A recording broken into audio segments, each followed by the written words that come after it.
That seems to be the case, especially with this section. It's a longer one. It's one of the more painful ones because it starts in a odd spot, because it doesn't dive right in. The previous two syntheses, they got right to brass tacks. This one, not quite. So we've been discussing basically Oedipus finally come to fruition, how Oedipus, what Oedipus is, how it came to be, a handful of things around that. And they have just finished describing the Oedipal matrix. So with that, I'm going to go ahead and kick off the recording, and we will get to all of this fun stuff. So as always, thank all of you for joining us at the Deleuze and Guattari Quarantine Collective. It has been a journey. We have just passed our year. We've had our year anniversary since we started reading this book the first time, and we have grown a great deal since. I'm always asking everyone, please follow us on Twitter if you are so kind. Jump on Patreon. Every dollar hits us, and it makes us just a little bit better, closer to breaking even. Right now, I think we're doing okay, not terrible. So it's a good time. Today, we will be continuing our reading of Anti-Oedipus, Capitalism and Schizophrenia, section 2.5. We are going from the bottom of, I believe, 82. From there, we have it. And I'm just going to dive right in. I don't think we need too many announcements. There's only 7 of us here, and no one on the recording is going to care. So I'm just going to keep going. No, any objections? Oh, 92, sorry. I have the PDF does some terrible recognition sometimes. I have a symbol that I'm unfamiliar what it even is. It's a symbol for a paragraph. There we go. That makes a lot of sense. Paragraph 2, obviously. All right. There we have it. The incurable familialism of psychoanalysis, enclosing the unconscious within Oedipus, cutting off all vital flows, crushing desiring production, conditioning the patient to respond daddy mommy and to always consume daddy mommy. Thus, Foucault was entirely right in saying that, in a certain sense, the psychoanalyst completed and perfected what the psychiatry of 19th century asylums with Pinel and Tuke had set out to do, to fuse madness with a parental complex, to link it to, quote, the half-real, half-imaginary dialectic of the family, end quote, to constitute for the madman a microcosm symbolizing the massive structures of bourgeois society and its values, relations of family-child, transgression-punishment, madness disorder, to arrange things so that disalienation goes the same route as alienation, with Oedipus at both ends, to establish the moral authority of the doctor as father and judge, family and law, and finally, to culminate in the following paradox. Quote, while the victim of mental illness is entirely alienated in the real person of his doctor, the doctor dissipates the reality of the mental illness in the critical concept of madness. Luminous pages. I do think it is worth reading the footnote real quick because it's Foucault. I believe this is from Madness. Am I wrong on that one? I haven't looked it up at the very end. Let me check. It's in History of Madness. Yeah. Histoire de la folie. So the quote goes, and it is to this degree that all 19th century psychiatric really converges on Freud, the first man to accept, in all its seriousness, the reality of the physician-patient couple. To the doctor, Freud transferred all the structures Pinel and Tuke had set up within confinement. He did deliver the patient from the existence of the asylum, within which his liberators had alienated him, but he did not deliver him from what was essential in this existence. He regrouped its powers, extending them to the maximum by uniting them in the doctor's hands. He created the psychoanalytical situation where, by an inspired short circuit, alienation becomes disalienating because, in the doctor, it becomes a subject.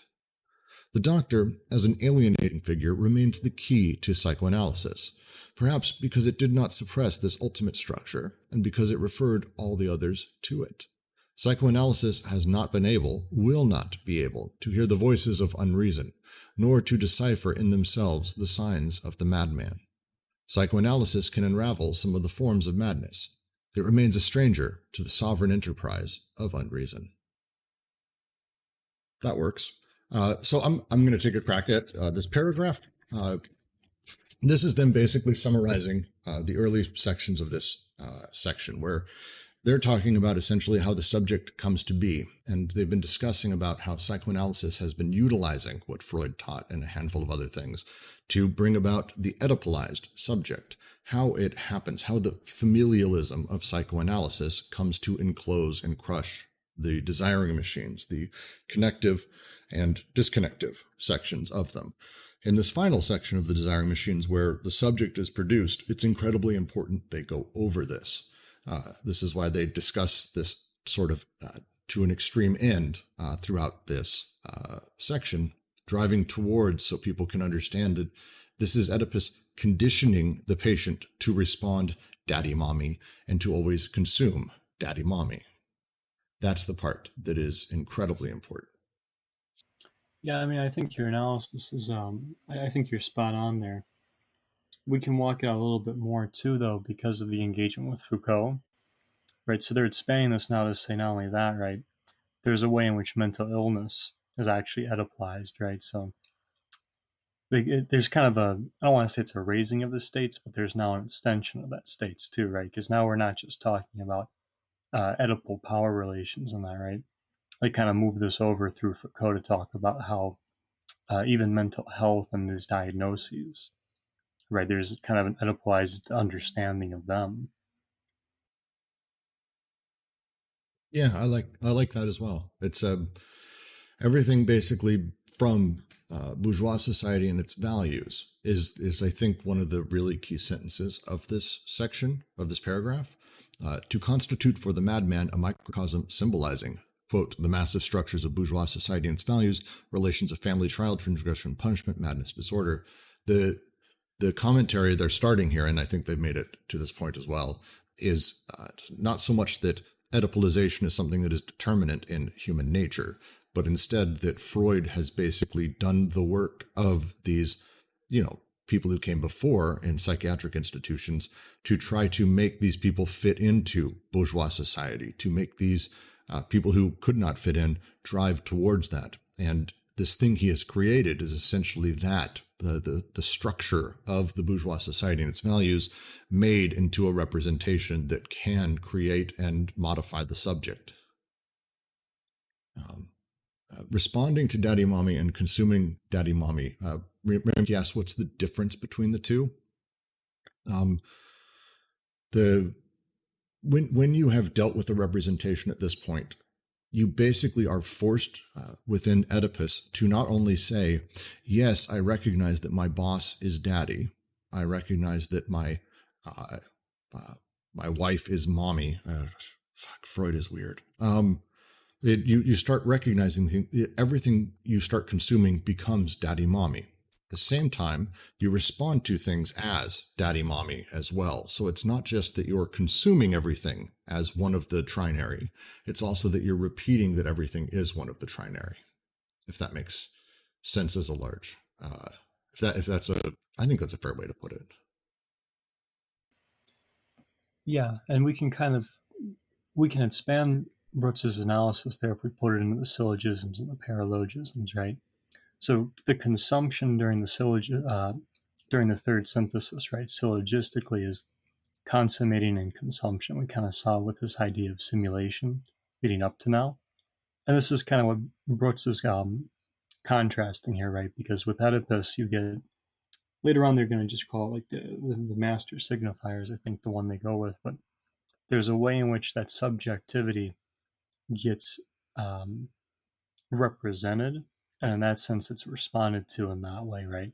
So the subjectivity of the subject of the unconscious gets it's kind of this tension, right, where on one hand it's not being produced that way, the subject is being produced in this kind of simulation in the Deleuzian and Guattarian sense, but in contrast there's a signifier that represents what it should be in a certain manner of speaking. Kind of reminds me a little bit of the contrast between Taoism and Confucianism within Chinese thought, sort of like the foundation or like the starting point for understanding both of them is the focus on the family within Confucianism, right? So in the Analects, Confucius would say, exemplary persons concentrate their effort on the root, for the root, having taken hold, will grow them. As for filial and fraternal responsibility, it is, I suspect, the root of authoritative conduct. So, like, the underlying assumption in Confucianism is that people are more likely to give themselves unconditionally to their families than any other institution, so that the family provides the model process of making one's way in the world. So promoting the centrality of the family within Confucianism is an attempt to ensure that, like, entire persons without remainder are invested in each of their actions. It sort of serves as like a locus for growth within Chinese culture. Everything is like a family relation that starts with the family and expands outwards. That's fair. I think I would also add, just to make a final point on it, because I want to make sure this is really clear. The thing that they're ultimately fighting against is this idea of transcendental representations.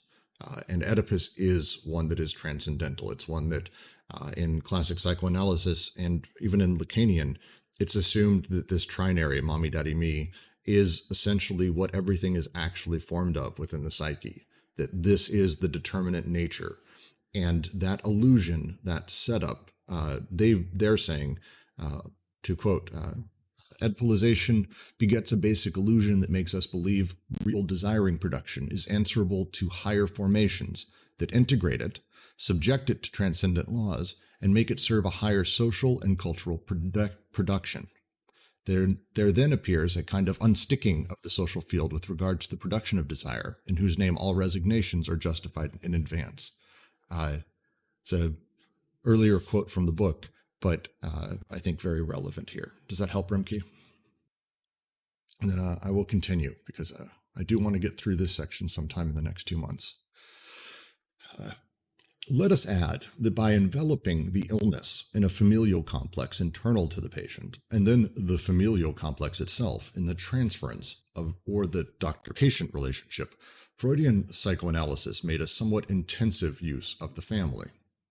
Granted, this use distorted the nature of the intensive qualities in the unconscious. Nevertheless, it still respected in part the general principle of a production of these quantities.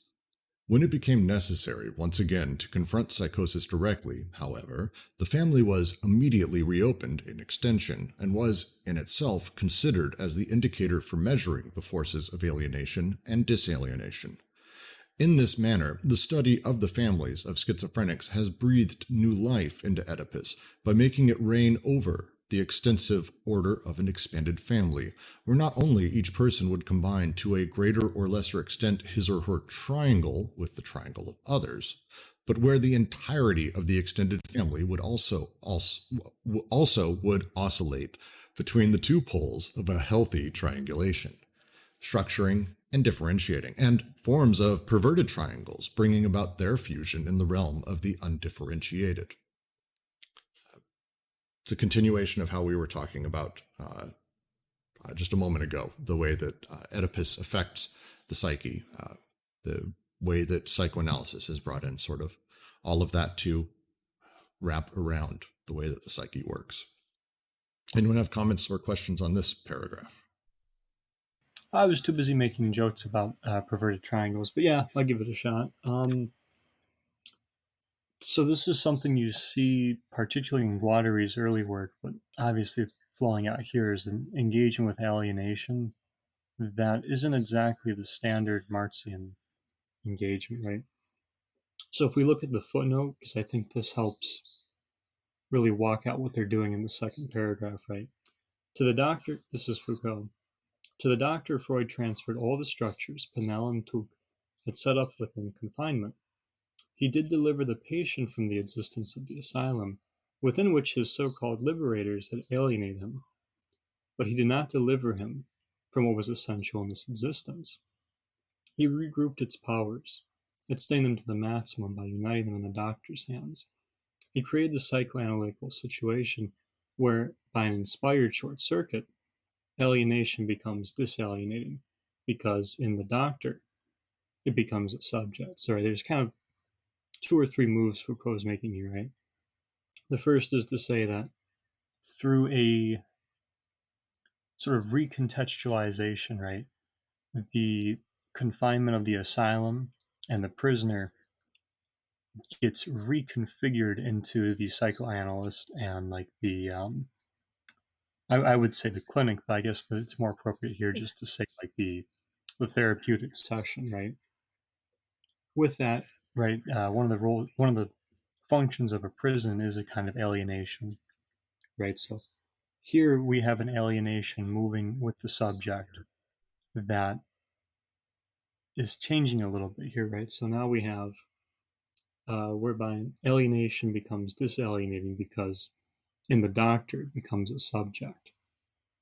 So alienation, I think, is moving here from being like a feature of confinement to actually becoming kind of a subject, right? So if we go back to subjectivity and consummation, this is kind of interesting because it almost looks like the psychoanalyst isn't necessarily creating alienation, but now is treating alienation as its subject, right? So it kind of takes us back to here we don't just have Oedipus as subject, we have Oedipus as subject and alienation as subject, right? So we have the two kind of fusing here. I wouldn't necessarily say it's not like Marx's alienation, because I mean I tend to sort of put it with that the arguments Marx makes, for example, of Luther. Luther brought freedom by removing the hegemony and rule and love of those who were directly the people in power and the structure of the church. But then he re-alienated everyone by moving them straight over to the basically subservience to scripture. Marx says, just like this, Adam Smith does the same thing with labor, turning it from one thing to being this emancipatory project, and then suddenly turning around and basically remaking everyone a slave to capital. This, I think, is they're saying essentially the same thing is happening here, but with Freud, where on the one side, Freud does this great thing where he's like, hey, it's not this, it's not like how people used to think about this. We've got, desire and libido and all of this complexities, but also, let's actually crush everything back in and make you a slave to Oedipus. So it's like emancipation and then immediate reslavement in the same turn. Yeah, I think you have a good point there because it's focusing on alienation and disalienation as a kind of process here. The thing about Marx, it really depends how you're engaging Marx, though, because if you take it in terms of like the real man, which is like more Marxism, perhaps. No. Boastgerd, I'm going to just quote you because it's probably the best way to say what I'm saying. Why go to the extent of trapping the patient in the 4 walls of the institution when you can trap them in the 3 sides of the familial triangle? It's free real estate. It's spot on. That's spot on. And it's that sort of that horrifying thing that happens as, Oedipus really did 1800s asylums are the things of horror stories, like they really are. But 1900s psychiatry, while not being necessarily that horrific, is in its own way. And this is kind of the conversation I think they're having here. I have to reclose my door again because my damn dog keeps opening it. Yeah, I do see what you're getting at. Especially if we go to that second part of the Foucault quote, right? The doctor is an alienating figure. So I think the big thing we're zeroing in on then is this process of alienation and disalienation, right? Which is interesting that's being conceived. Usually we just talk about alienation, but now we're talking about kind of an ebb and flow of it. I'm sure what was ever said in my absence was brilliant, insightful. I thank you for it. I will continue. Jacques Hockman analyzes some interesting varieties of psychotic families under the same fusionist postulate. The properly fusionist family, where differentiations are no longer made except between the inside and the outside, those who are outside the family.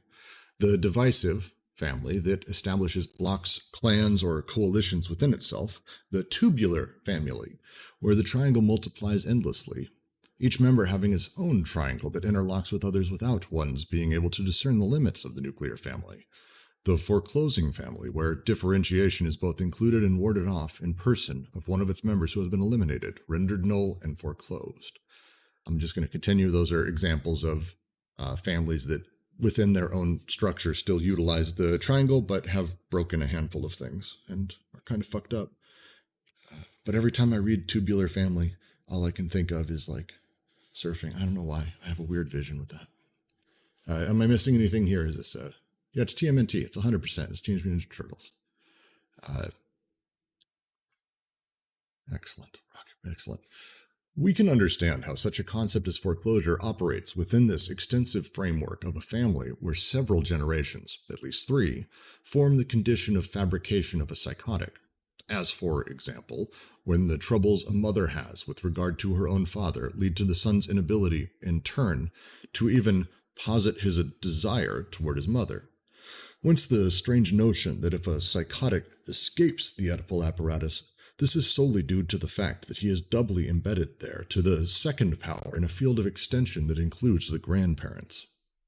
The problem of the cure then becomes rather similar to an operation of differential calculus, where one proceeds by way of depotentialization in order to rediscover the primary functions and reestablish the characteristic, or nuclear triangle, always a holy trinity, the means of access to a three-sided situation.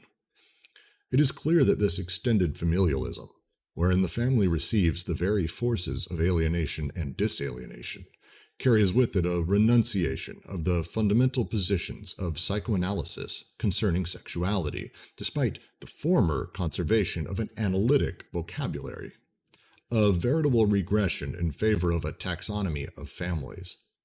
This is clearly visible in the projects of community psychiatry or of so-called familial psychotherapy, which effectively break apart asylum existence while nonetheless still maintaining all the presuppositions of the asylum and basically renewing the thrust of 19th century psychiatry, according to the slogan put forward by Hockman, quote, "From the family to the institution of the hospital, from the institution of the hospital to the familial institution, a therapeutic return to the family," end quote. Feels like something I could see on like Ben Shapiro. It is a gross passage, Bostgerd, but this is, I think, their point.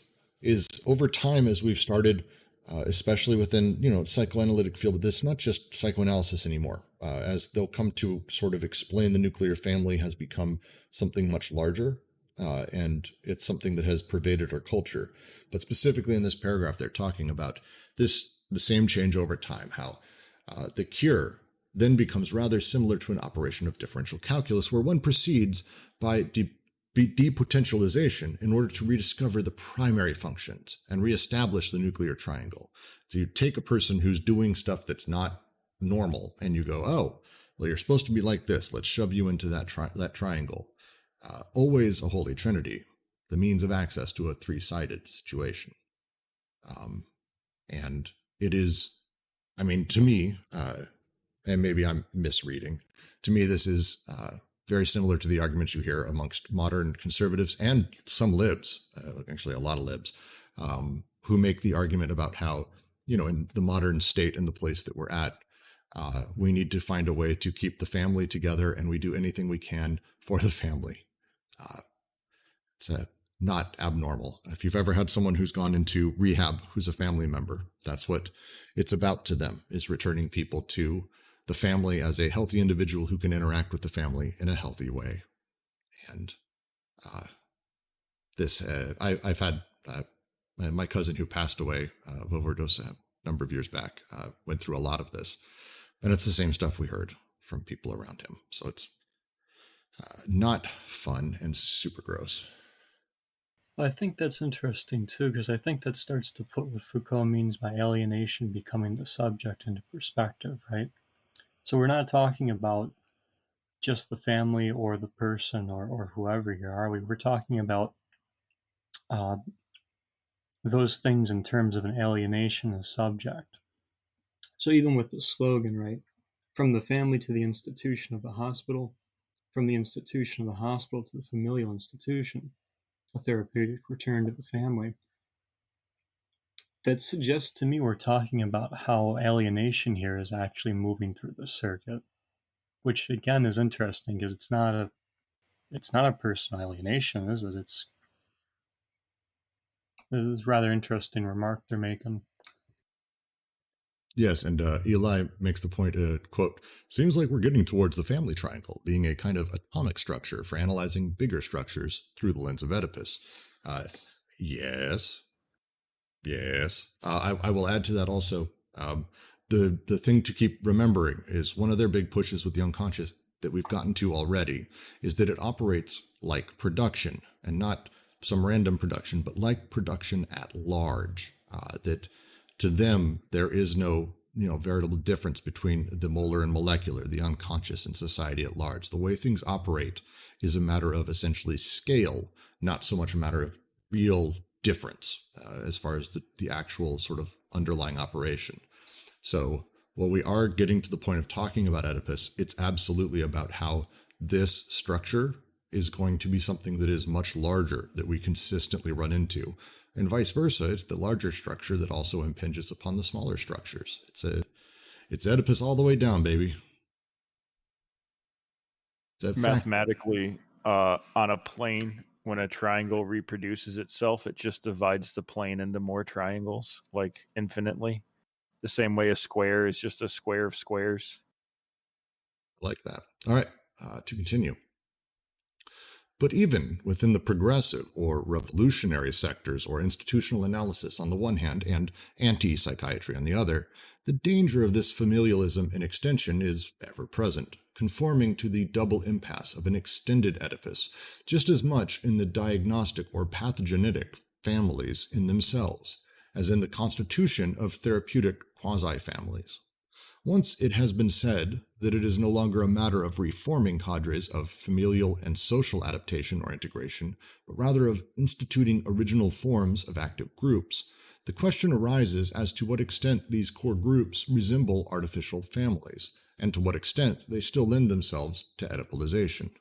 These questions have been analyzed in depth by Jean Oury. They demonstrate how revolutionary psychiatry broke in vain with the ideals of community adaptation, with everything that Madmanani calls the adaptation police force, since at every moment it still risks being thrust back into the framework of a structural Oedipus, whose deficiencies are diagnosed, but whose integrity is restored, a holy trinity that continues to strangle desiring production and suffocate its problems. The political, cultural, world historical, and racial content is left behind, crushed into the Oedipal treadmill. This is because psychiatrists persist in treating the family as a matrix, or better still, as a microcosm, an expressive milieu that provides its own justifications, and that, however capable of expressing the action of the alienating forces, mediates them precisely by suppressing the true categories of production in the machine of desire. This is basically an answer to Eli and saying yes. I always love when we talk about something and it ends up like literally the next paragraph. Just to provide the footnote here, the French word alienation means both social alienation and what we English speakers call mental derangement. Obviously, the authors aim at discrediting the distinction between the two terms. Translator's note. It's good to know. The really important line in this paragraph, like the whole thing's interesting, and it's worth, if you're interested in such things, such as the sort of genealogy of psychoanalysis at this era. I'm not sure about Jean Oury being super worth the time, but I found Madmanani to actually really expand my understanding of the stuff that was in the baggage that Deleuze and Guattari brought with them when writing this book. There seems to be a lot more in sort of that. But the really important line here that I want to focus on is the political, cultural, world historical, and racial content is left behind and crushed into the Oedipal treadmill. That sounds like imperialism or like colonialism, right? Like you hear sort of like this, like my roommate, I don't want to talk too loud about it, says like about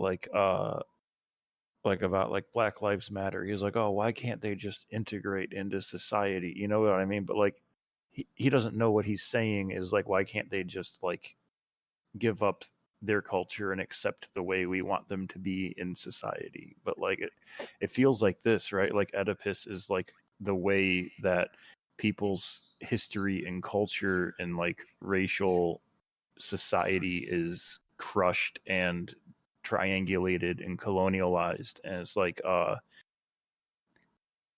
feel like a lot of like it's that you yourself are a contingent subject.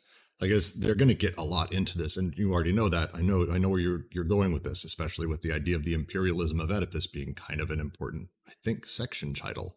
But like, you are contingent as a person. You're built on the political, cultural, world historical, and racial content that is the thing that made you up. Now, family is a part of that. I mean, it would be asinine to say that the people who raised you, especially in a society like ours that is so focused on the nuclear family, like my son Dexter, like, he's got mom and dad, especially during COVID. Kind of his world is a triangle. It's the nature of it. But he's also got generalized cultural, world historical, and racial content that he is dealing with and is watching on his stupid little like kids shows and cartoons and things that are other coming in. What Oedipus does is crushes all of those contingent experiences into this very particular family dynamic. And suddenly everything, all of that shit has to fit in there. It's not that you're from a certain country. It's that the relationship you had with your father, the relationship you had with the king of your previous country, or your tribe leader, or whatever culture you came from, it's that it really resembles your father, and we need to have a better relationship with our father. It just crushes everything down. Even, I mean, not to like say white people matter too or anything, but like even with any random culture that's also white, my existence is also contingent and complex. But being forced to grab everything down and just right into that nuclear family triangle fucks all of the contingent realities of our experiences. And I don't think you're rushing ahead. Like, this book is, if you actually were to map out the ideas, I've made the joke that the first sentence is the first paragraph, is the first section, is the first chapter, is the book. But then if you think of it like this consistent loop, things are popping in and then they go back to the beginning and then they go further. And it's basically them building out these concepts. They're going to, and yes, they will get into the literal imperialism of how Oedipus moved into other countries and how capitalism traced it and did all of that. But I don't think you're jumping ahead. Their point here is very much that as people, their political, their cultural, their world historical, and their racial content, the lived realities of their experience and their desiring machines, it all gets tossed out. None of that shit fits in a family dynamic. When you're dealing with your parents, your racial background doesn't matter. Your parents, in this system, not in mine, I'm just saying about how this works. Your racial dynamic doesn't matter. You don't have like a racialized relationship with your parents, generally speaking. You don't have a political difference, like cultural, world historical, all that shit doesn't matter. You were born, you want to fuck your mom, you want to kill your dad, we need to fix that. All this other stuff, throw it out. And those things are, and it's the last line, those things are the true categories of production in the machines of desire. And that is what Oedipus is suppressing, is that setup. This is how I'm reading this paragraph in this section. It's really powerful shit to me. So I suppose the one thing is, so when we're talking about like the race here and all that, we've just got to keep in mind that during the third synthesis, that production and that subjectivity, right? So we're not talking about race as something inherent to the person. Just want to make sure we keep this in mind, that we're talking about the unconscious producing race in this manner, and the subjectivity of that. So that in that way, it gets caught up in the treadmill, as they're saying, because it's like a process of production, right? Like a treadmill running.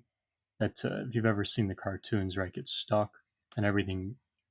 I'm thinking of like Looney Tunes here, right, where it gets stuck at the top and everything comes kind of undone right there at that blockage, because that's what the family does in this sense. It produces a blockage. I will continue to the next paragraph, which continues this. It seems to us that such a viewpoint is present even in Cooper. In this respect, Lang is better able to disengage himself from familialism thanks to the resources of a flux from the Orient. Cooper writes, quote, "Families mediate social reality to their children. If the social reality in question is rife with alienated social forms, then this alienation will be mediated to the individual child and will be experienced as estrangement in the family relationships. For example, he may say that his mind is controlled by an electrical machine or by men from outer space. These constructions, however, are largely embodiments of the family process, which has the illusion of substantiality, but which is none other than the alienated form of the action of praxis of the family members that literally dominates the mind of the psychotic member. These metaphysical men from outer space are the literal mother, father, and sibling who sit around the breakfast table with the so-called psychotic patient. End quote. Even the essential hypothesis of anti-psychiatry, which ultimately posits an identity in nature between social alienation and mental alienation, must be understood in terms of a maintained familialism and not in terms of a refutation of this familialism. For it is to the extent that this family microcosm, the family social indicator, expresses social alienation, that it is believed to organize mental alienation in the mind of its own members or its psychotic member, and among all members, who is the real psychotic. I'm not super familiar with Cooper. So we kind of neglected to walk this on the previous paragraph, but now they've moved into how anti-psychiatry and some of the movements that and since they get into like Reich and that, right, even some of the Frankfurt school that was trying to take this on, because they'll talk about Fromm and others elsewhere, right? They actually end up kind of recapitulating the Oedipal problem, right? So when they talk about Maud Mannoni and this adaptation of the police force, right? Like they're talking about how like even anti-psychiatry, focusing on praxis even, Oedipalizes it. I think that's fair. Thank you. And I do think they spend a little bit more time going through some of their other contemporaries who were trying to make changes in psychoanalysis. I know they're going to beat up on Lacan a little bit, but so we're going to see more of that as well. But I will continue. With his general conception of microcosm-macrocosm relationships, Bergson brought about, is Lou here? Lou's going to be so sad. Bergson brought about a discrete revolution that deserves further consideration. Likening the living to a microcosm is an ancient platitude, but if the living organism was thought to be similar to the world, this was attributed to the fact that it was or tended to be an isolated system, naturally closed. The comparison between microcosm and macrocosm was thus a comparison between two closed figures, one of which expressed the other and was inscribed within the other. At the beginning of Creative Evolution, Bergson completely alters the scope of the comparison by opening up both ends. If the living being resembles the world, this is true, on the contrary, insofar as it opens itself to the opening of the world. If it is a whole, this is true to the extent that the whole of the world, as of the living being, is always in the process of becoming, developing, coming into being or advancing, and inscribing itself within a temporal dimension that is irreducible and non-closed. Bergson's so fucking great. Bergson is so fucking great. We have a Bergson reading group. I cannot suggest you join it more. This idea is very borne out in a lot of his writing, and again plays into what we're going to come to understand as the molecular and the molar, or the way that they view how the individual and society at large work together, or are essentially parts of the same system open to each other. As they say, if the living being resembles the world, insofar as it opens up to the opening of the world, if it is a whole, this is true to the extent that the whole of the world is always in the process of becoming. It's a wonderful connection they're making here. Bergson Group, Thursday, 10 a.m.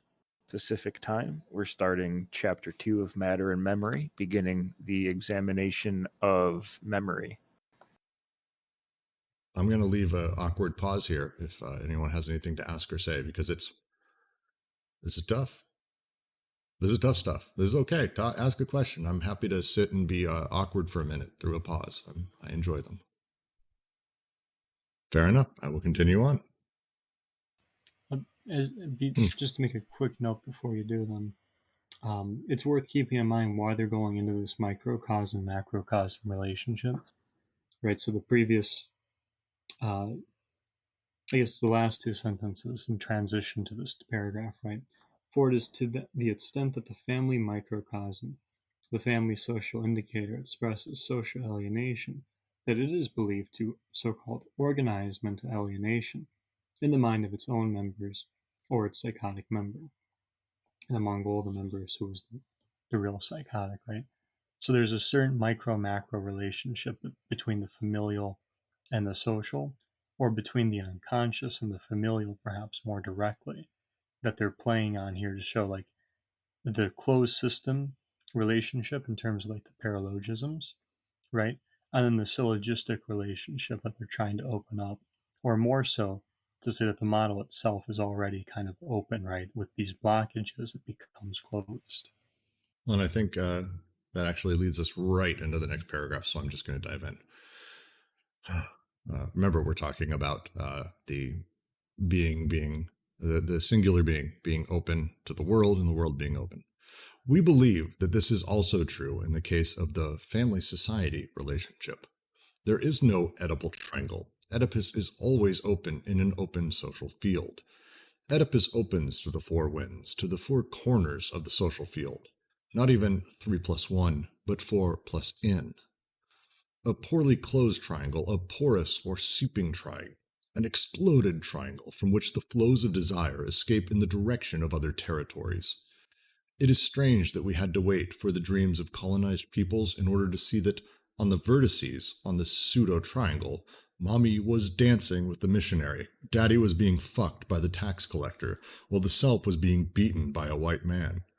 It is precisely this pairing of the parental figures with agents of another nature, their locking embrace similar to that of wrestlers, that keep the triangle from closing up again, from being valid in itself, and from claiming to express or represent this different nature of the agents that are in question in the unconscious itself. When Frantz Fanon encounters a case of persecution psychosis linked to the death of the mother, he first asks himself if he has, quote, to deal with an unconscious guilt complex following on the death of the mother, as Freud had described in Mourning and Melancholia, end quote. But he soon learns that the mother has been killed by a French soldier, and that the subject himself has murdered the wife of a colonist whose disemboweled ghost perpetually appears before him, carrying along with it and tearing apart the memory of the mother. It's worth as a quick note, Frantz Fanon was a wonderful writer in occupied French territory. So he is on the other side of colonialism. So to continue. It could always be said that these extreme situations of war, trauma, of colonization, dire poverty, and so on are unfavorable to the construction of the Oedipal apparatus, and that it is precisely because of this that these situations favor a psychotic development or explosion. But we have a strong feeling that the problem lies elsewhere. Apart from the fact that a certain degree of comfort found in the bourgeois family is admittedly necessary to turn out Oedipalized subjects, the question of knowing what is actually invested in the comfortable conditions of a supposedly normal or normative Oedipus is pushed still further into the background. The Frantz Fanon reference here is, I think, the entire point of the last 6 chapters. I think it puts it very nicely. He's got the patient, the guy is upset about his mother having passed and has persecution psychosis due to this death. Now, with Freud, we don't ask kind of a lot more questions other than what was your relationship with your mother, and let's talk about that. But at some point, he realizes, oh my God, the mother was killed by a French soldier. I'm going to assume that this was a black man, a black mother and black man. Just because it's, I think, probably true. French were not very nice in their colonies. So now it's, but wait, the French soldier is the one who killed, and I've actually killed a colony. The patient has dealt with things at a social, racial, socio-historical level that is actually part of this entire thing. So the question is, for him, wait, is there more to it than just simply what daddy, mommy, me is. Is there something larger? This is their argument, and I think it's a pretty convincing one. Yeah, it's definitely interesting, their engagement with Fanon here, right? Because it's nice how they're showing us that tension between Oedipalization and kind of the unconscious itself, right? So you've got the tension of Oedipalization that produces something like the question of the guilt complex in that, right? The as they say later on, right? The conditions of comfort in a bourgeois family that are kind of placed into the background, right, or sort of obfuscated here, obscured.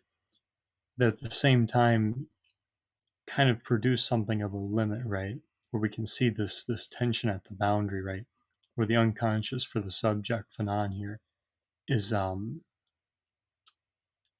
pushing back and being pushed upon by by sort of an Oedipal. I'll keep it simple, by like Oedipalization here, right? The two are conflicting here. Yeah, and I think I'm going to just add, we're going to start seeing them making a lot of commentary, as I said, about other theories around how Oedipus works, or psychoanalytic values, or anti-psychiatry, as we just went through. Some of them are very subtle. I think because it's at Lacan, the not even 3 + 1, but 4 + n is to me, I think it's a direct dig at the idea of the phallus and how it works within Oedipus as in Lacanian psychoanalysis. So Lacan tried to break down Oedipus pretty substantially, actually, by removing it from being directly the mommy, daddy, me thing, but instead making it symbolized and adding the phallus and some other stuff. But their argument is like, oh, that's not far enough. It's actually 4 + n. It's everything. It's every direction is open, and we have no idea how many things are touching into this. It's the 4 + n.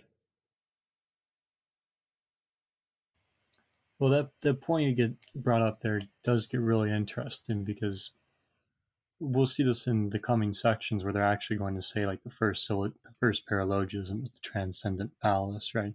The third is the master signifier. I mean, I believe in the second they say is the law of the father. I mean, there's a way in which Lacan opens up a lot of space for this kind of ontological engagement, but there's also a way for Deleuze and Guattari that the paralogisms, it's kind of that point where they get kind of, it's not even just daddy, mommy, me, right? It's, like, now we have the law of the father, where it's somehow even more overbearing than a global person.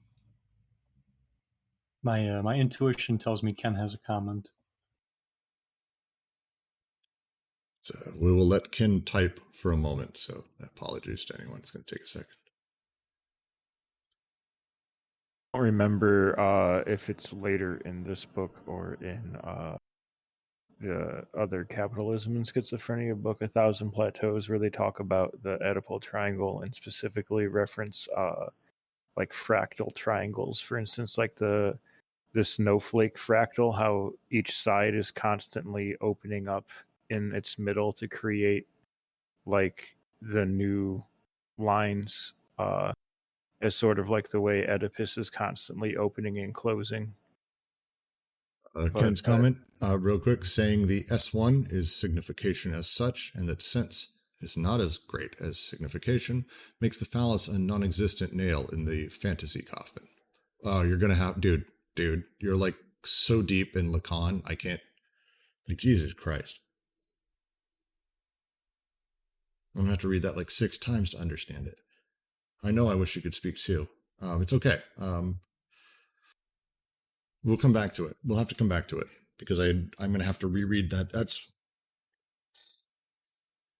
I can't. My brain can't do that right now. That's switching gears too hard for me. Sorry. All right. I'm going to move, and we will. I will have that running in my head as I read the next section. The revolutionary is the first to have the right to say, Oedipus? Never heard of it. Oedipus? Never, barely knew her. Sorry. For the disjointed fragments of Oedipus remain stuck to all the corners of the historical social field. As a battlefield, and not a scene from bourgeois theater. God, this stupid text recognition. I'm going to reread that. The revolutionary is the first to have the right to say, Oedipus? Never heard of it. For the disjointed fragments of Oedipus remain stuck to all the corners of the historical social field, as a battlefield and not a scene from a bourgeois theater. Too bad if the psychoanalysts roar their disapproval at this point. Fanon pointed out that troubled times had unconscious effects, not only on the active militants, but also on those claiming to be neutral and to remain outside the affair, uninvolved in politics. The same could also be said with respect to apparently peaceful times.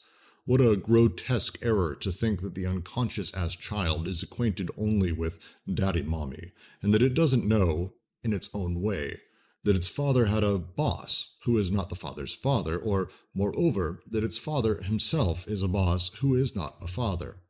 Therefore, we formulate the following rule, which we feel to be applicable in all cases.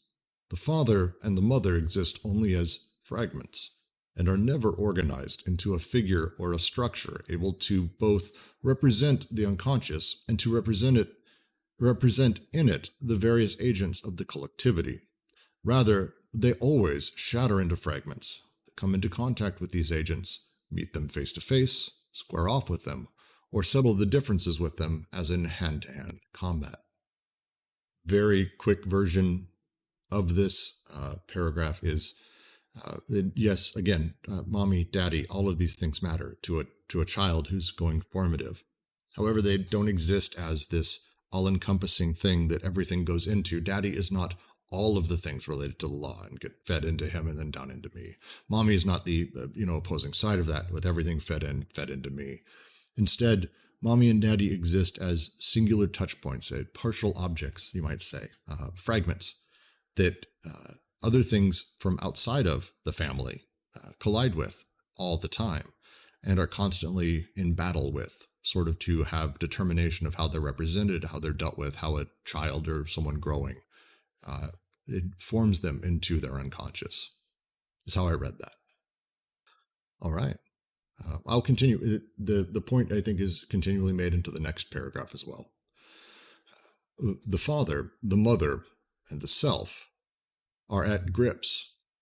Look, give me 2 seconds. Sorry, I have to fix the PDF. It's all broken up. Stupid thing. While you're doing that, I think the last sentence of the previous paragraph reminded me of something I was reading in Brian Masumi talking about Anti-Oedipus and sort of like residuum or like remainder of forces after like there's been an interaction, right? So it's like the meet them face to face, square off with them, and settle the difference with them as in hand-to-hand combat. So like when two things interact with each other, one's going to become content and the other is going to become expression, right? So like there's gonna, sorry, I don't have like the Masumi book in front of me, but there's like a remainder of that interaction of forces, and this just like reminds me of that. So like things aren't what they were before they interact with another thing. So like daddy interacting with the boss becomes like the residuum of the daddy boss interaction is all that's left, which is just like a sign that the interaction happened. Right. No, I think that's a really good way of putting it.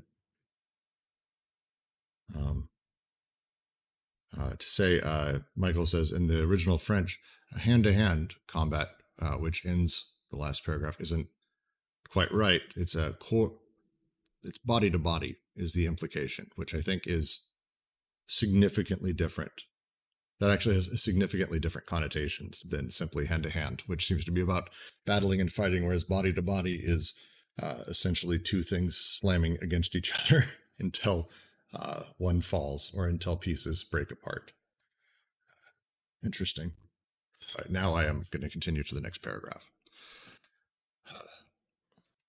The father, the mother, and the self are at grips with and directly coupled to the element of the political and historical situation.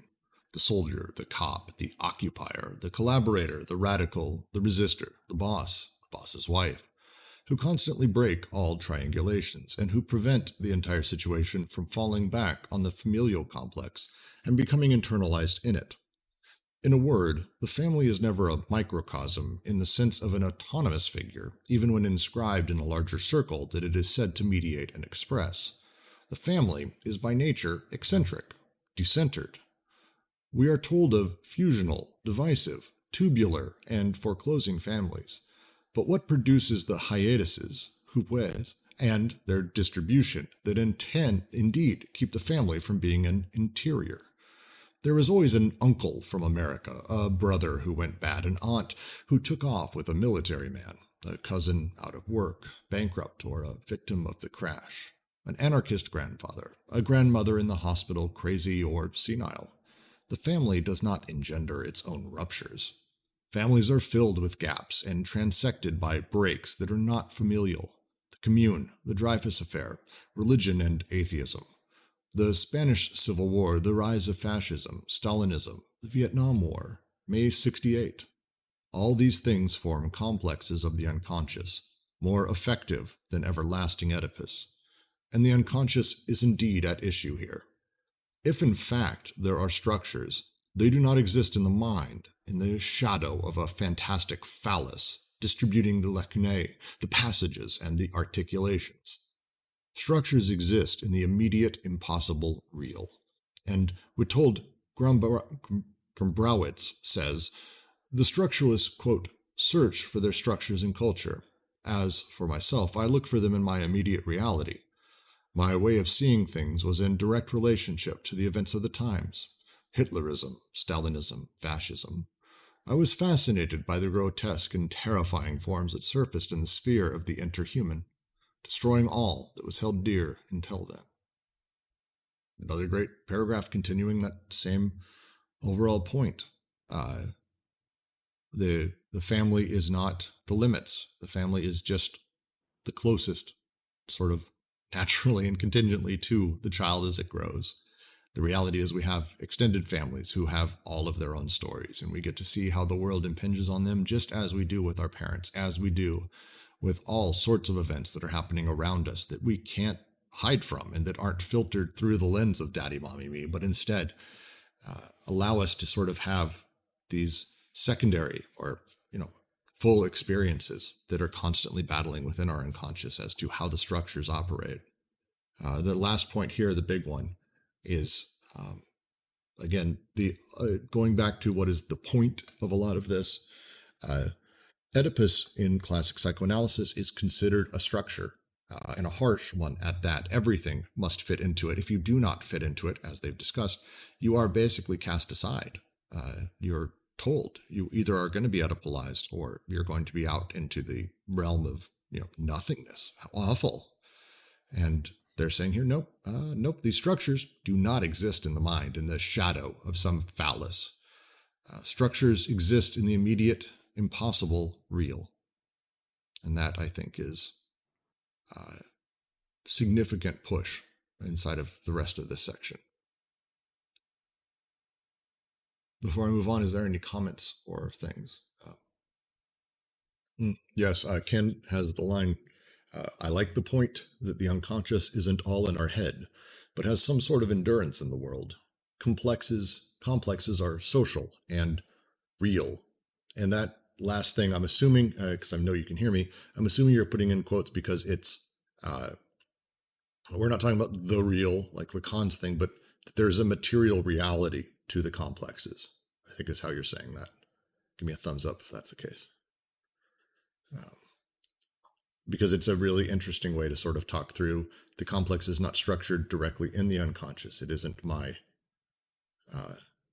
mind that's necessarily doing it, but that the complexes exist contingently with all of the experiences, things that surround us and stuff going on, the shit around us, the structures that we are actually in, not so much inside of ourselves. And that is a fascinating way to start talking about how schizophrenia, how psychotic behavior, how perverse behavior comes to be, that it isn't something that's wrong with me, but it's a series of contingent things that are within myself and outside of myself connected in the real quote unquote world. I really like that too. And I think I follow you there. The thing I want to point out though is like with the unconscious and the subject, right? Like it's not when they say like when we say you, we're talking about the subject of we're talking about something in terms of the three syntheses, right? An unconscious production. So when they're talking about the unconscious, like it's not that personal, right? Because we're talking about the unconscious as an orphan, which is what the familialism does. So like the engagement with Oedipus here, right? Even when I think about like where Freud talks on the interpretation of dreams, I think this is a really good take on it because it's talking about how Oedipus affects the unconscious, right? So like even in Freud, where Oedipus kind of affects what's going on between the ego, id, and the superego at large, right? That's kind of how they're engaging it here, and I think that's a very interesting sort of harmony with Freud in that sense, but also like an expansion into structures where you get that in the impossible real, right? So that kind of play on the con here. Hellenists were right to remind us that even in the case of worthy Oedipus, it was already a matter of politics. They are simply wrong in concluding from this that the libido has nothing to do with any of it. Quite the contrary. What is invested by the libido throughout the disjoined elements of Oedipus, especially given the fact that these elements never form a mental structure that is autonomous and expressive, are these extrafamilial, subfamilial gaps and breaks, these forms of social production in conjunction with desiring production. Schizoanalysis, therefore, does not hide the fact that it is a political and social psychoanalysis, a militant psychoanalysis, not because it would go about generalizing Oedipus in culture under the ridiculous conditions that have been the norm until now. It is a militant analysis, on the contrary, because it proposes to demonstrate the existence of an unconscious libidinal investment of socio-historical production, direct from the conscious investments coexisting with it. Proust is not wrong in saying that, far from being the author of an intimate work, he goes further than the proponents of a populist or proletarian art who are content to describe the social and the political in willfully expressive works. For his part, he is interested in the manner in which the Dreyfus Affair and then World War I cut across families, introducing into them new breaks and new connections, resulting in a modification of the heterosexual and homosexual libido, in the decomposed milieu of the Guermantes, for example. The line that matters here, and it's where we're finally starting to see the title of this section. It's only 20 pages in, that's all.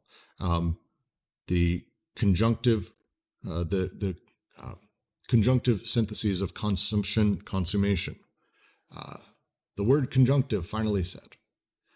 These forms of social production in conjunction with desiring production. That is the libido. What is invested by the libido is this. Throughout the disjoined elements of Oedipus are the extrafamilial, the subfamilial gaps, and the breaks these forms of social production in conjunction with desiring production have. This is the line that matters here. Fair enough, Michael. People are correcting me on my pronunciation all the time. I take it. Guermantes. Fair enough. Fair enough. No, don't be sorry. I anglicized the shit out of everything. You should see some of, like, I've stopped doing it out of embarrassment generally, but some of it's really terrible. Like, I skipped cowpures. I'm going to say cowpures, and that's going to be, with breaks, cowpures is going to be how I pronounce that from now on. I'll meme it. But anyway, this is how I understand this section is the line. It's right in the middle, halfway through. Cowpure, Coupures. These forms of social production in conjunction with desiring production. Desiring production in conjunction with the extrafamilial, the subfamilial gaps, these things that occur as part of this sort of larger tapestry of social and immediate experience and the structures that you immediately grasp, the things you are in direct relationship with, absolutely appear because of the way that they work in conjunction with desiring production. I'm happy to move on. If anyone has a comment or question or anything like that, but it's a pretty straightforward conversation, I think. There are 3 French book titles coming. I will do my best. It is the function of the libido to invest the social field in unconscious forms, thereby hallucinating all history, reproducing in delirium entire civilizations, races, and continents, and intensely feeling the becoming of the world. There is no signifying chain without a Chinaman, an Arab, and a black who drop in to trouble the night of a white paranoiac.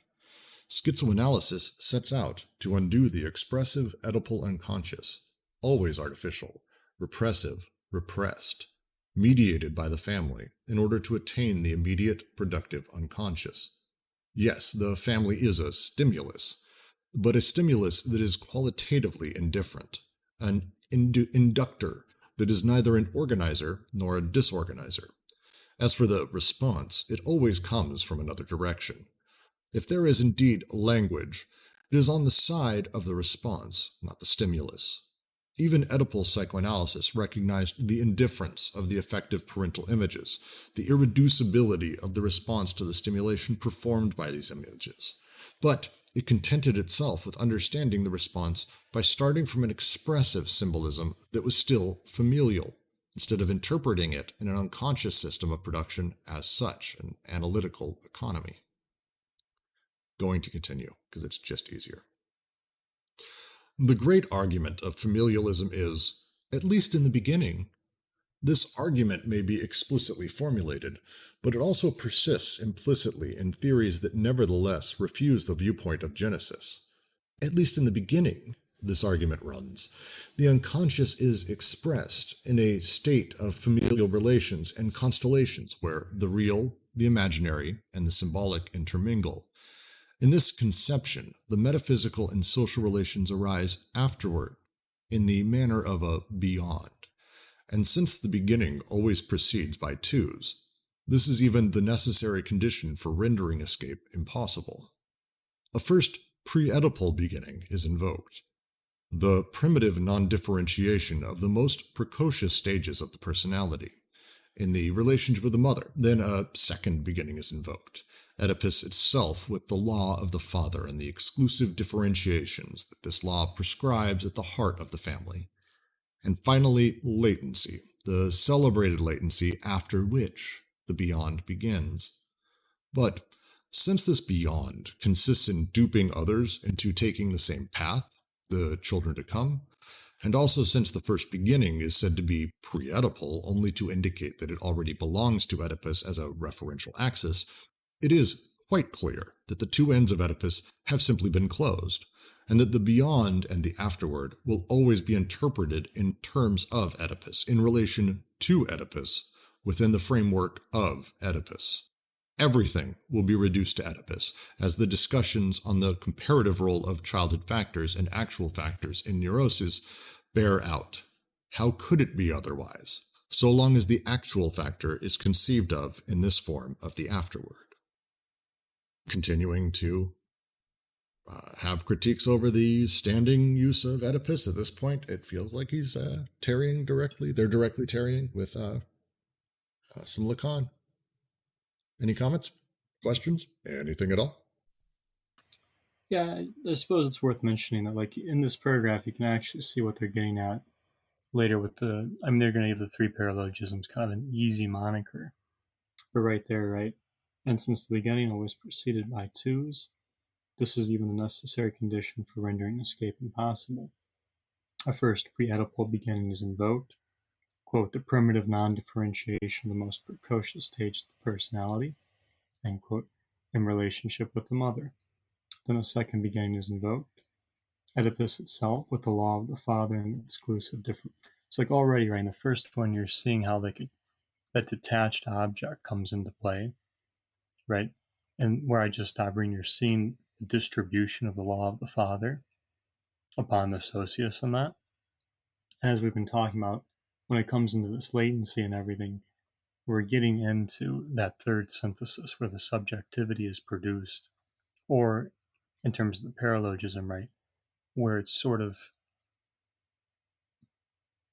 where it's placed in this relationship with something like the master signifier, right? Where it's not just represented, but it's actually acted upon by that. Any questions at this point? Please type in chat. We're here. If you're on YouTube watching, you can also type in the chat. We're taking questions just generally. It's an open thing. No one cares. Ask anything. No one cares at all. What we know in point of fact, the actual factors are there from childhood, and that they determine the libidinal investments in terms of breaks and connections that they introduce into the family. Over the heads of the members of the family and underneath, it is desiring production and social production that manifest, through the childhood experience, their identical natures and their differing regimes. In this regard, let us consider 3 important works about children. Oh, God. L'Enfant by Jules Valls. This is terrible. I'm so sorry. Anyone who's French, I'm so sorry. Bas le Jour by Georges Darien, and Mort à Crédit by L.F. Céline. Was I even remotely close, Michael? Please, oh fucking please, thank you. So it's L'Enfant by Jules Vallès, Bas les Cœurs by Darien, and Mort à Crédit by Céline. Excellent. Excellent. In the final version of this, I will edit myself out, and you will be suddenly me for like just a quick bit. It'll be seamless, I promise, to nobody. Wow, Brooks. And don't ask me why cœur is pronounced cœur, because it makes no sense. Who else? Someone was making another joke there. I was just going to say, wow, you have really good pronunciation, Brooks. Yeah, there we go. I'll edit that in as well to the final version. Webcam Parrot, you had something else to say? Just something along the same lines. What a beautiful accent, Brooks.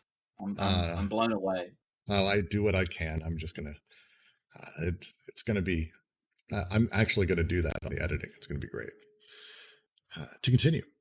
In them, we see how bread, money, dwelling place, social promotion, bourgeois and revolutionary values, wealth and poverty, oppression and revolt, social classes, political events, metaphysical and collective problems. What does it mean to be able to breathe?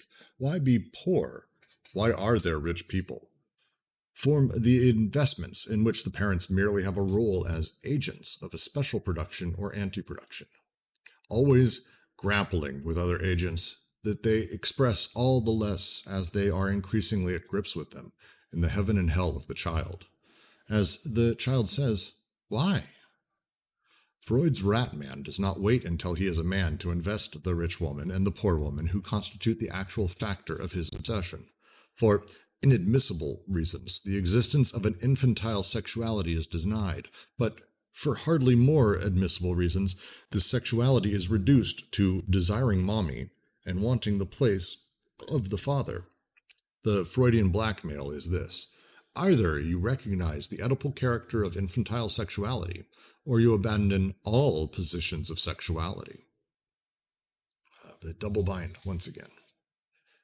And I think I'm going to just dive straight forward again, because I think this continues nicely. And yet, not even in the shadow of a transcendent phallus are the unconscious effects of a signified, established throughout the determinations of a social field. On the contrary, it is the libidinal investment of these determinations that situates their particular use in desiring production, and the comparative operation of this production with social production. Whence derived the state of desire and its repression, the distribution of the agents, and the degree of Oedipalization of sexuality. Lacan explains well how, in terms of the crises and the ruptures within science, there is a drama for the scientist that at times goes as far as madness and that would have no way of including itself in the Oedipal apparatus, unless by calling it into question, by way of a consequence. In this sense, every child is a little scientist, a little cantor. Go back through the course of the ages, you will never find a child caught in a familial order that is autonomous, expressive, or signifying. Even the nursing child, in his games, as in his feedings, his chains, and his meditations, is already caught up in an immediate desiring production where the parents play the role of partial objects, witnesses, reporters, and agents in a process that outflanks them on all sides and places desire in an immediate relationship with a historical and social reality. It is true that nothing is pre-Oedipal, and that we must take Oedipus back to the earliest age. But within the order of a repression of the unconscious, it is equally true that everything within the order of production is An-Oedipal, and that there are non-Oedipal and Oedipal currents that begin as early as Oedipus and continue just as long, with another rhythm, in a different mode of operation, in another dimension, with other uses of syntheses that feed the auto-production of the unconscious as orphan, the playful unconscious, the meditative and social unconscious. This is so long. This one's huge. Anyone want to take a crack at doing this one? Well, I'll ask a different way. A few of you, I know this is your first time through this. Where in the last 2 paragraphs do you find yourself generally confused? Is there a thing we need to go over? Is there a comment here? Because this stuff is fairly important to understanding their critique overall of Oedipus. Again, with Oedipus being a determinate thing that supposedly we have from, normalized existence as a human and needs to be how we form, to the way that we grow within classic psychoanalysis to be healthy, where we properly triangulate ourselves. Their argument here continuing that the social determinations of the parents, yes, they affect, but they are ultimately partial objects. They are part of what a child is dealing with at any time. Daddy is dealing with a million things. Mommy is as well. And the child is not, blind to these things. He's seeing them, he's noticing, and he's dealing with them as well. He or she or they. I'm just talking about a child. The child, as they grow, is having all of these things come into their desiring production and dealing with it. The line I really love is the parents play the role of partial objects, witnesses, reporters, and agents in a process that outflanks them on all sides and places desire in an immediate relationship with a historical and social reality. That is a huge thing. Why are they referencing scientists specifically? Do you mean Cantor as an example? Is that who specifically you're coming at? So Cantor specifically, I don't know if it's necessarily that I would say George Cantor was like a scientist, like his entire sort of theory and the famous things he set with is, let me go to it real quick. Set theory. It's set theory. I wanted to do a mini explanation, but you know what? Webcam, would you like to do a tiny version? It's just he wanted to expand mathematics because he thought that the foundations of maths were too fragile. And so he basically set out this process by which things can be organized into sets, including things like higher infinities and other stuff. That's like a basic description. I think the reference here is that every child is a little scientist, a little Cantor. They're references to a lot of things when it comes to science, and it's not just within this text, but throughout a lot of their others, is a scientist in the way that they talk. I think this is just blah, blah, blah, me. The child has a way of divining and sort of studying, asking questions, and continually trying to break things down. That's the thing they start here, where they say the child's, the previous chapter, and the child says, why? That, I think, is kind of their reference, a little Cantor asking why, and kind of breaking down sort of how mathematics works and playing with some things that people didn't play with before, is how I sort of read that. Lacan explains well how in terms of the crises and ruptures within science, there is a drama for the scientist that at times goes as far as madness and that, quote, would have no way of including itself in the Oedipal apparatus unless by calling it into question. By way of consequence. In this sense, every child is a little scientist, a little Cantor. And I think Cantor just being a great example of a scientist, I think is why they bring it up here, not positive.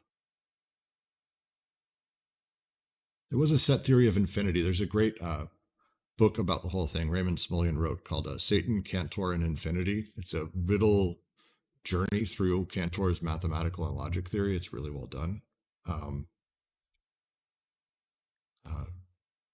Just as a sort of thing. That would be how I would read that. That's his theory on infinity, like his generalized work, fucked with the idea of God. Like, if we want to talk about like how it hit culturally, God is the only thing that is infinite, and Cantor had kind of proved the opposite, and that was kind of a big deal. And so it's, what is the absolute nature of infinity? It's only God has that. Well, no, that's not true. Here's some other examples. And this sort of idea of transfinite numbers, this is, that's what the footnote references. So I have to assume that that's kind of what they're referencing here. I don't know. That's going to be worth diving into. Yeah, I mean, I think the big thing, so in chapter 4, they'll get into science and art more directly. So you'll see them walk out what science does in terms of like the potential science has, right? So the Deleuze and Guattari are a little unique here in the sense that they don't just say like, right, you've got to focus on art. They're also going to include science there. You might even say this is a little bit of the influence of something like pragmatism on them. But I think the line that really helps is, it is equally true that everything within the order of production is anedible. And there are non-Oedipal and Oedipal currents that begin as early as Oedipus and continue just as long, with another rhythm, in a different mode of operation, in another dimension, with other uses of syntheses that feed the out-of-production of the unconscious as orphan, the playful unconscious, the meditative and social unconscious. So they're playing on this idea of the child and the unconscious, right? Where, just like in the Oedipal triangle, right, the child is kind of the focus of an Oedipalization, or that operation. So, right, we're talking about the unconscious being Oedipalized here more directly, playing the role of child. But at the same time, right, in terms of playfulness, in terms of its self-production, creating itself, right, the unconscious orphans itself from that very structure, right, from that encapsulation. Thank you. Yeah, I think we're going to have to I'm going to have to dig into Cantor and how this plays through with all of this, because it's not something I fully know. The Oedipal operation consists in establishing a constellation of biunivocal relations between the agents of social production, reproduction, and anti-production on the one hand, and the agents of the so-called natural reproduction of the family on the other. This operation is called an application. It is as if a tablecloth were being folded, as if its 4 plus n corners were reduced to 3 plus 1 to designate the transcendent factor performing the operation. From that moment, it is a foregone conclusion that the collective agents will be interpreted as derivatives of, or substitutes for, parent figures in a system of equivalence that rediscovers everywhere the father, the mother, and the ego. And one merely pushes the difficulty into the background when one considers the system as a whole and then makes it depend on the transcendent term, the phallus. There we have a faulty use of the conjunctive synthesis, leading to the statement, "So it was your father, it was your mother."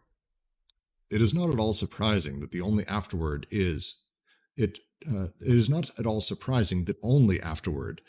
discovered that all of this was the father and the mother, since this is assumed to be the case from the beginning, but is subsequently forgotten, repressed, though still subject to a later rediscovery in relation to more recent developments.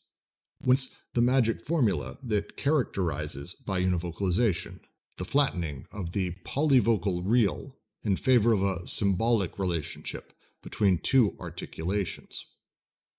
So that is what this meant. Everything is made to begin with Oedipus by means of explanation, with all the more certainty as one has reduced everything to Oedipus by means of application. If anyone, I'm not going to even attempt to translate that. Why would you put in whatever? It's fine. Does anyone who speaks French have the English version with the reader would enjoy the parody of the psychoanalytic logic?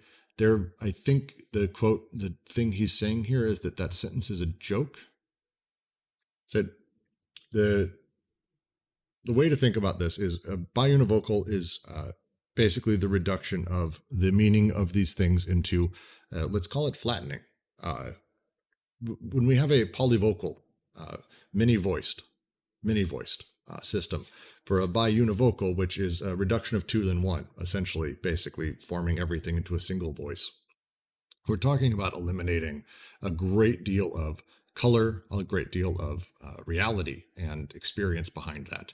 The establishing of a constellation of biunivocal relations and the agents of on both sides reduce the polyvocal to this very specific stuff. This means that you have a problem with your boss, it means your father. Instead of dealing with the larger social problems that may be that it's, where you live in America, your boss has the ability to fire you, you're sick, you have no choice but to be on your company's healthcare plan, but your boss hasn't, allowed you to work overtime because you need to make a couple extra bucks because you really want to take vacation time. But the reality is that there's a generalized social pressure at your workplace, so you really can't take time. You work at one of those companies where your boss says, well, actually, we have unlimited paid time off. You take as much time as you need, there's no penalty, but no one takes any at this point. Like that, oh no, it's your father. That's it. Like that's it. It's a problem. It's a significant problem. I really like this, the magical formula they give, right? The magical formula characterizes by univocalization, the flattening of the polyvocal real in favor of a symbolic relationship between two articulations. So that is what this meant. So at one level, you've got them playing on the con, going from, right, so like Deleuze and Guattari's polyvocal real to kind of like the sort of Lacanian symbolic there. But at the other level, right, you've got this point about the third synthesis, so that's what it was, right? If we go back to all the way back to 1.3, so that's what it was. Becoming, so that's what this meant, right? So that point about the polyvocal here becoming sort of encapsulated by something in the symbolic, right? Or more so like the difference going on in that sort of signifying chain or that assemblage getting encapsulated in something that's supposed to sort of represent it, but not simply represent it, right? To give it its meaning, I think is the more apt way to look at it. That it no longer speaks for itself in this sense; it's spoken for. It's a great way of putting it, Jack. Thank you. I should say too. I should say so. They are no longer spoken for. That might be my one little semantic error there. Oh, that's fair. That's fair. Semantics is fun. To continue, because I think it gets into that. Only in appearance is Oedipus a beginning, either as a historical or prehistorical origin, or as a structural foundation. In reality, it is a completely ideological beginning, for the sake of ideology. Oedipus is always and solely an aggregate of destination fabricated to meet the requirements of an aggregate of departure constituted by a social formation.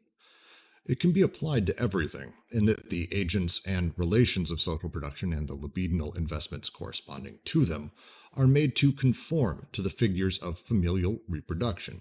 In the aggregate of departure, there is a social formation, or rather these social formations, the races, the classes, the continents, the people, the kingdoms, the sovereignties, Joan of Arc and the great Mongol, Luther and the Aztec serpent. In the aggregate of destination, there remains only daddy, mommy, and me. That last sentence is a fantastic way to break that down. It's where you start, you got all this shit, In the aggregate of departure, there's this extraordinary tapestry. And their examples, I think, are actually wonderfully wide. It's Joan of Arc and the Great Mongol, Luther and the Aztec Serpent. Somehow, that ends up as Daddy, Mommy, Me, which is, I think, more to their point, the absurdity of that. Well, and this is where I really struggled, especially during our first reading, because and it's something I'm trying to figure out as we read through again, is this idea of, is the molar really the paranoiac? That is to say, like, in terms of the socius and everything, in terms of territoriality is being established, right? Is it necessarily paranoiac? And when I read things like this, it seems to me that when they're talking about Joan of Arc and the Great Mongol here, and this is really just the third synthesis, right? But at this level of the molar, it seems like you have this sense of, right, in all these points of departure, you have this sense of polyvocity in that, right? And that in of itself, at the point of arrival, which is a nice play on Ken's here, right, in terms of that aggregation, becomes Oedipalized, right? It plays upon that. And that tension's always interested me in this, particularly in the second and third chapters, is the relationship of the molar, the paranoiac, and the territory here. That's great. To continue, because it does continue the point. Thus, it must be said of Oedipus, as well as of desiring production. It is at the end, not at the beginning, but not at all in the same fashion. We have seen that desiring production was the limit of social production, always thwarted in the capitalist formation, the body without organs at the edge of the deterritorialized socius, the desert at the gates of the city.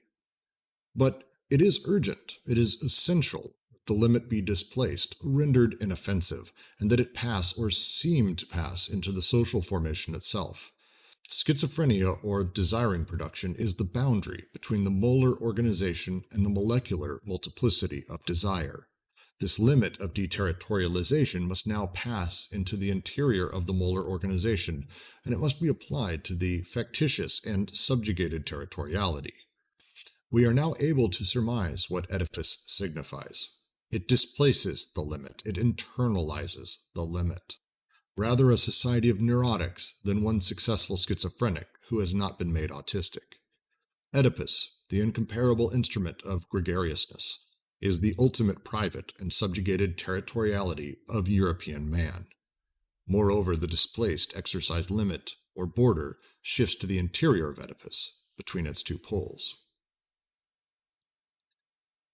It's a big statement time, hot take time. So some terms they brought up that we haven't gone over a deep amount is the molecular and the molar, the orders of regimes, which I think we're going... Did we get into that already, or do we have a little bit more? I think the regimes, isn't that like 1-7 they go into that? I think they went into it a bit. Yes, I think it comes up a significant amount more during 3 and on. So we're talking about basically the multiplicity of desiring machines and where it connects and where it becomes social machines, where social machines sort of start. And it's not a hard line. This is language and the limits of language used to talk about something that's very sort of outside of representation, I think. So it's about, as they're talking about now, the goal of Oedipus, what it does is it's not something that is a social construct. Instead, it actually is internal. It moves, internalizes, and changes the limit there. It plays inside of that space. Oedipus, the incomparable instrument of gregariousness, is the ultimate private and subjugated territoriality of European man. It's a fucking hell of a statement. As is, better to have a society of neurotics than one successful schizophrenic who hasn't been made autistic. They will go into that point quite a bit, and they have already, as they've talked about how a society can't survive with one true desire, I think is one of the ways that they say that. Any comments, questions on this paragraph? It's a difficult one. Why would they want a society of neurotics? No. Oh, that's not what they want. It's what society wants. So it's a schizophrenic, because a schizophrenic isn't able to basically deal with large... They'll get into this, so I'm kind of jumping ahead. But a schizophrenic doesn't deal with hierarchy properly, we'll say. And so with psychoanalysis, it's better that they're able to find people to adjust into society. And the way to adjust into society is to become Oedipalized. Now, when you become Oedipalized, there's a handful of things that end up happening to you, a lot of stuff. And one of those directions is the neurotic. And I won't go too deep into sort of psychoanalytic history, but the neurotic is seen to be better than being a schizophrenic, which is fucking wild. But that's absolutely true, because at least a neurotic has the ability to somewhat function within the society and deal with life and be able to have conversations and properly triangulate mommy, daddy, me.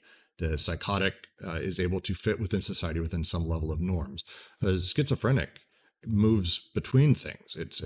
He, as they said earlier, I am a black, I am this, I am a white man, I'm a woman, I'm Joan of Arc, I'm Abraham Lincoln, I'm also John Wilkes Booth. Like, they leap between social constructs and norms. It makes it impossible for them to function in our society, as I'm putting in air quotes.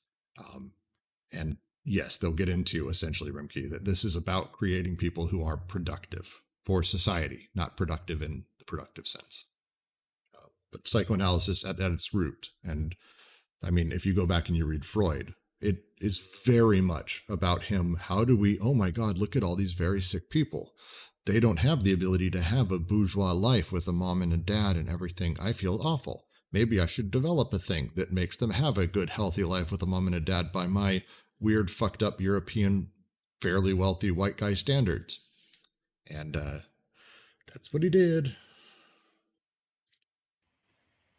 You want to be a bit careful there in terms of creating productive people for the system, right? Because, I mean, keep in mind, the body without organs produces a surplus value, right? I mean, I hesitate to be there only because it seems to move into like a more classic Marxism, right? To walk it out just a little bit more, I mean, the part I focus on is we are now able to surmise what Oedipus signifies. It displaces the limit, it internalizes the limit, rather society, of neurotics than one successful schizophrenic who has not been made autistic. Oedipus, right, so we've read this enough times, I don't need to say it again. But when they're talking about this displacement of the limit, I mean, they're talking about like the deterritorialized socius, the body without organs, right? The meeting point of the molar and the molecular, in a sense, where they have this passing through between the socius and the body without organs, right? So I think the thing here is that with what Oedipus is doing here, it's not just creating productive members. It's, I think, more about, because even the unconscious produces itself to begin with. So production there, I think, gets a little bit misleading. Well, so let me actually continue, because the next paragraph, I think, answers it a little bit more cleanly with some examples. One word here on the disgrace of psychoanalysis in history and politics. The procedure is well known. Two figures are made to appear, the great man and the crowd. One then claims to make history with these two entities, these two puppets, the great crustacean and the crazy invertebrate. Oedipus is placed at the beginning. On the one side, there is a great man defined Oedipally. So he killed the father in a murder without end, either to annihilate him and identify with the mother, or to internalize him, to take his place or reach a reconciliation, with a host of variations in detail that correspond to neurotic, psychotic, perverse, or normal solutions, that is to say, solutions of sublimation. In any case, the great man is already great because, for good or for evil, he has found a certain original solution to the Oedipal conflict. Hitler annihilates the father and unleashes in him the forces of the bad mother. Luther internalizes the father and reaches a compromise with the superego. On the other side, there is the crowd, also defined Oedipally by means of parental images of a second order, this time collective. The encounter can therefore take place between Luther and the 16th century Christians, or between Hitler and the German people.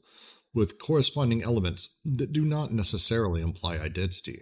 Hitler plays the role of father through homosexual transfusion and in relation to the female crowd. Luther plays the role of woman in relation to the God of the Christians.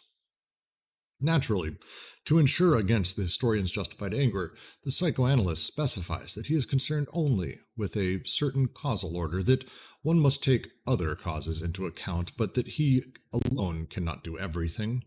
Besides, he deals just enough with other causes so as to give us a foretaste. He takes into account the institutions of a particular period, from the 16th century church to 20th century capitalist power, if only to see them in parental images of yet another order, associating the father and the mother, who will then be disassociated and otherwise regrouped within the action of the great man and the crowd. It hardly matters whether the tone of these books is orthodox Freudian, culturalist, or Jungian. I would continue this to say a great deal of our social commentary that has been about, let's talk about America, about Trumpism, is about having a strong father figure and how the crowd demands one, and that Trump's issues stem from his relationship with, it's 100% the shit you saw. Like, everyone fucking saw this. I'm not the only person. It's extraordinary. And it's, again, removing all of the contingent socio-historical realities of any given moment and replacing it with, well, it's mommy, daddy. Oh no, we're going to take into account the larger, mommy state or dad state or fatherland or motherland, which is just continues the same shit.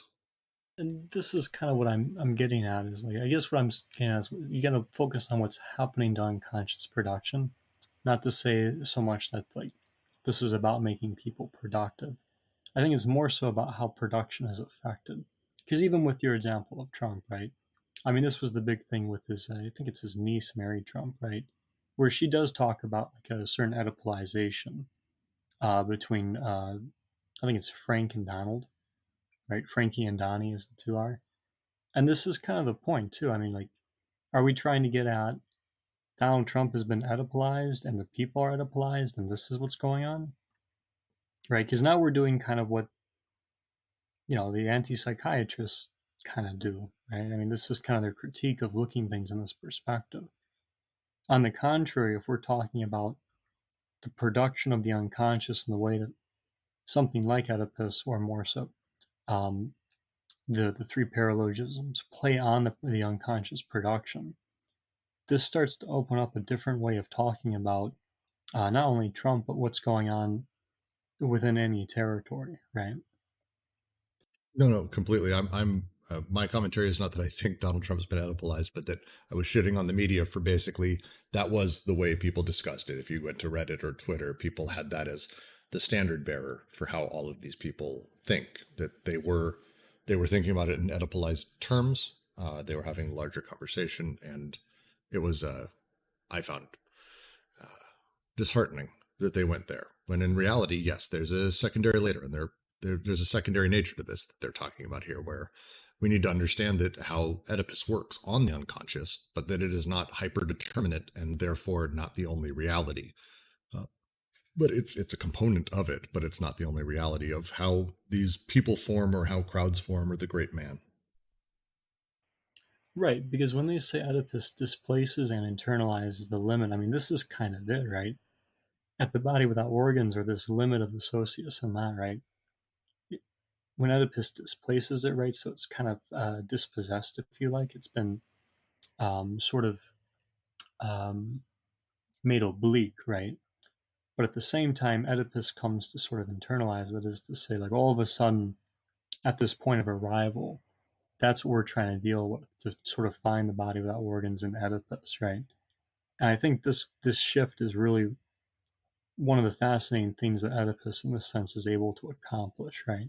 Not only in creating a teleology, but in that displacement and internalization. Agreed. To continue, we're going to go for probably another, oh God, how close are we? Oh, we're not even. Yeah, fuck. Do we go 2.5 hours? That's my question. It's 4 pages. I'm going to toss a poll and we'll get a vote. and we'll just go until I'm done. If I vote up or down, up if you're up for continuing. If you're not going to be here, I'm just, if it's going to be like most people aren't here, that's fine. We'll do 4, and then we'll do a discussion around the entire chapter next time. That's been decided. While it's being voted, I just want to point out what Toolkit said. It's interesting that the modern colloquial usage of the term neurotic and the old psychoanalytic version of it, right? Nowadays, neurosis is seen as an exception rather than a law or some kind of personality trait. I think you make a good point there, because it used to be neurotic was like, right, you were either neurotic or psychotic, and it was kind of this condition. But now it's kind of become like a person. It really is a personality trait in the Big Five, I think. So it's just kind of interesting. It's sort of gone from like the normativity of it's actually shifted. All right, I'm going to take the poll right now, as we are going to hold up, and what we will do is we are going to pause right here. Next week, we will continue from here, and then we will do a review of this entire section. So it will be probably a shorter stream next time, hour and a half. We will continue the 4 pages, and then we'll do a review of the entire thing as kind of a summary, which I think is a good idea, given that this is now a 3-4 week thing. Fuck, this section. Last time it took us, it was 5 parts. So we're doing better. But please, what I would like, if you would, as a favor to me, as a favor to Brooks, your beloved reader, please write down a question or 2 and things you want answered. It can be completely anonymous. It's not a big deal. I don't give a shit. You can message them directly to me, post them in the Anti-Oedipus the Deleuze chat. Any of that's fine, so we can have stuff that we know we need to go over, because this is not an easy section. The other sections are, I don't want to say easy, they're easier. This is a lot of Freud and a lot of psychoanalysis and a lot of critique. So please get some questions prepared, and we will see you all next week, and we'll see how this turns out.